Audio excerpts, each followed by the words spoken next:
Similar kind of objects की collection को हम लोग एरे कहते हैं। अब एरे के कुछ एग्जांपल्स देखते हैं, जैसे कि लिस्ट ऑफ नोट्स हो गया या लिस्ट ऑफ फोन नंबर्स हो गया। अगर मैथ्स में देखें तो मैट्रिसेस हो गए।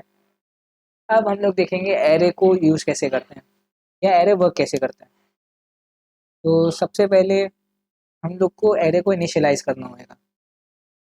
तो इस लाइन को यूज़ करके हम लोग एक एरे इनिशियलाइजेशन करेंगे। ये हम लोगों ने इंटीजर टाइप का एक एरे बनाया है जिसकी लेंथ है 5। अब अगर इसको विजुअलाइज करें तो ये कुछ ऐसा दिखेगा एंड इसकी इंडेक्सिंग स्टार्ट होगी 0 से और ये जाएगी एंड होगी 4 तक। अब अगर हमें 0 इंडेक्स पे कोई वैल्यू स्टोर करनी है तो हम लोग ऐसे करेंगे।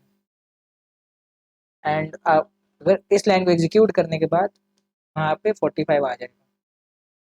इस वीडियो में बस इतना ही। Thanks for watching.